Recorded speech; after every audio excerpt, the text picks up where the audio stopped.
Thank you, Jennifer, just to make sure you can hear me. All right. Yes, sir. All right, so Jason and I are going to tag team on this. Glad to present and share a little bit about the cooperative sector and who we represent. So if we go on to the next slide. So thanks to the Rural Electrification Act of 1930, the co-ops were born. And we were born specifically to serve the rural electric communities. So those farmlands that were too far out from the cities to get power out to the local communities. We started our not brief, but humble beginnings, let's just say. And we focus on safe, reliable, affordable electricity. You can see the 7 cooperative principles there to the right. That's what we base all of our co-ops and GNTs are built from. Voluntary and open membership. You'll notice we don't call our users customers like a lot of the utilities do. We refer to our users of the electricity more as member owners, because when you join a co-op, you become a member of that co-op, and we have a democratic vote on directors and everything else that goes along with that. Of course, economics is high. Typically the areas that we serve are some of the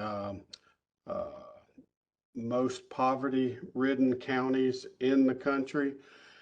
And because we serve a lot of the farmland that is out there, you will see that we'll have very low meters per mile rates. We have some out there that have as low as 5 meters per mile on average. But the average for us is about 8 when you go across the board. So if you'll go to the next slide, our co-ops, everybody has seen a map view of the territories that we serve. This is certainly at the distribution level. We have about 830 distribution cooperatives. 13% of the electric customers, 42 million. And these maps get kind of overlaying of each other, because you'll see certainly IOUs and munis maps will look much the same, if not even more filled in. And that's because we're so integrated throughout the states that we all serve.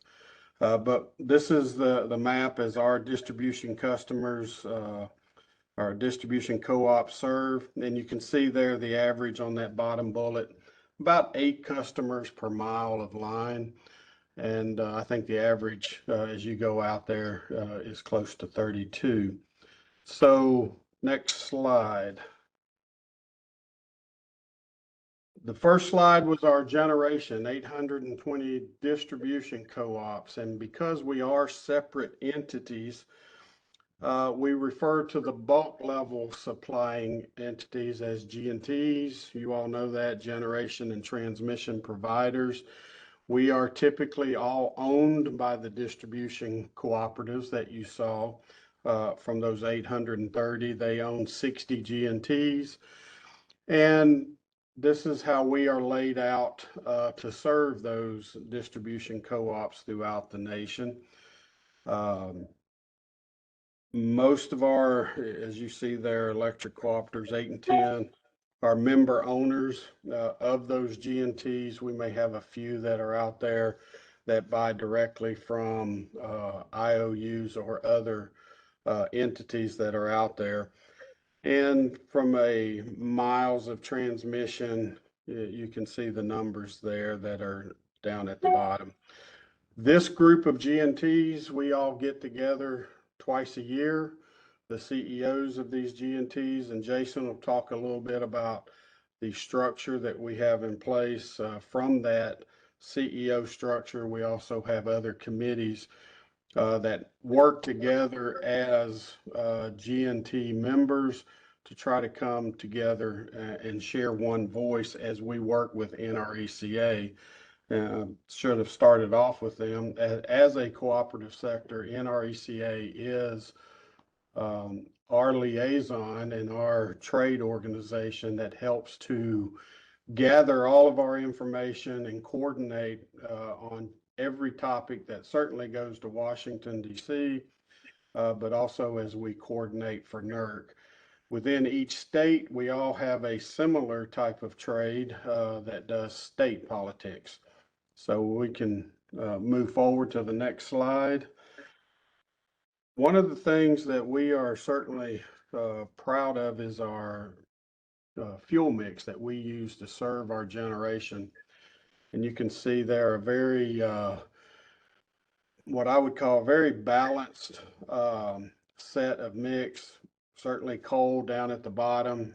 We have some states that are very heavily coal, but as an industry or as a sector, you can see between coal, natural gas, the amount of nuclear that we have, a fair amount of hydro, and then we get into some of the others with oil and a few other fuels there at the top. This balance, we've always felt like, not only does it help provide a good cost balance within our portfolios, but it gives a good reliability of not relying on one single type of fuel mix. And you'll probably hear that message from us a lot as we move forward. Of course, these are our traditional fuel mixes. The next slide. We certainly are bringing in and increasing our green power look, if you will. Solar, wind, you can see we certainly still count hydro as a green resource. We don't put nuclear or any of that in there, but we are continuing to grow that portfolio across the nation. Not as high as a lot of other sectors, but we're certainly growing, and we expect that growth to continue. So who all do we represent? Let's go to the next slide. As far as NERC, cooperatives are registered in every one of these functions, and BA, TOP, all of the ones that you see all the way down to the GOP classification. Basically, all of the typical functions that you would see except for the RC levels. We do not have any of our G&T level folks performing the RC functions. So we feel like we have a lot of experience in owning and operating within the bulk system.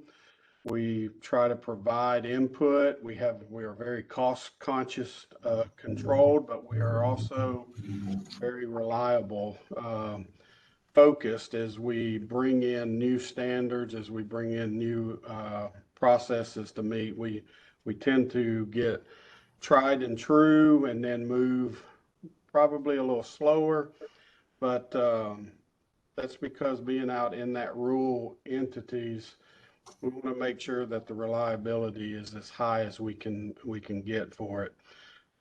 Jason, I think I'm going to stop right there, let you add to this, but move on to the next slides that you're as you see. All right, great. Thank you, Greg. Can you guys hear me okay? I see heads nodding. Awesome. Again, just wanted to thank you for the opportunity to educate you a little bit about the co-op world in our sector. Co-ops are unique, even though there's over 800 co-ops. You really could say there's 800 different versions of what a co-op should be. We have an old saying in the co-op world, and that is, once you've met one co-op, you've met one co-op. That just highlights the uniqueness of that. So as you might imagine, that can create some challenges for developing a unified voice. So we've developed a committee structure through the G&T Managers Association. So the G&T Managers Association consists of each of the G&T cooperatives CEO or general manager as a representative. And from that group, we've established a committee structure of 8 committees that represent anything from legal to HR to government relations to markets to reliability, to name a few of those. And then there's a number of subcommittees underneath those. and each of the general managers generally appoints their staff to staff those committees. And of course, we rely on NRECA, our trade association, to support us, and they do a great job as far as that goes, supporting us with this organizational structure. Next slide, please. So one such committee is the Grid Management Committee, and this is the committee that is ultimately focused on reliability, security, and resilient operations. It's focused on the NERC issues ultimately, and it is comprised of GNTCOs as an example. Greg and I are on that committee. And then there's other senior level executives that are on that committee. Our electric sector coordinating council members are on that committee. Then those that are in the co-op world that lead NERC committees are on that committee as well. And then we have individuals appointed by GNT CEOs like Greg and I. And again, the purpose of this committee is ultimately to discuss reliable, secure, and resilient operations and to develop a unified voice as far as what that looks like in the co-op world. Next slide, please. So as you might imagine, the process for developing a unified voice really just begins with us all providing different thoughts and ideas on what that looks like. And it's an iterative process. We meet regularly. We have in-person meetings. We have conference calls that we meet on, and we talk through the issues, and we continue to talk through them until we've developed a consensus. This is also the committee. We utilize that committee for ultimately NERC standards, every NERC issue, but it's ultimately the committee as well that is utilized to develop the policy input that is submitted to the board on behalf of the co-ops through NRECA. Next slide, please. So what are some of our core issues ultimately? Well, you can really summarize our core issues as focusing on national energy policy. Our core issues really boil down to, we believe that policymakers should approach all energy policy with two core issues in mind, and that is affordability and reliability. If people can't afford it, there's no point in having an electrical system. If it can't be reliable, same thing, obviously. Additionally to that, I would also say that we need to balance aspiration with reality. We believe that we are moving and transitioning this grid too quickly, and that some of the expectations and particularly some of the regulations that have come out recently do not reflect what's actually reality and possible today. So we need to keep that balance of aspiration and reality going forward. And then we believe that our energy transition ultimately is going to take time, technology development, and transmission infrastructure development as well. And then we continue to support a diverse supply of resources. We really have an all of the above energy approach, as Greg pointed out there earlier. Getting into some of the specific issues that you see here, we are member focused since we are owned by our members. Ultimately, the GNTs are owned by distribution co-ops who are owned by members at the end of the line. So we all talk about the proverbial little old lady at the end of the line that's got to be able to afford her electric bill. And we take that very seriously. We are very concerned about the disorderly retirement of existing generation. We think it's being retired faster than we can replace it with resources that are as valuable as always on or always available generation. We still see supply chain issues, still taking a long time to get equipment. I saw the other day, I think we're looking at 6 years for 345 kV circuit breakers as a perfect example.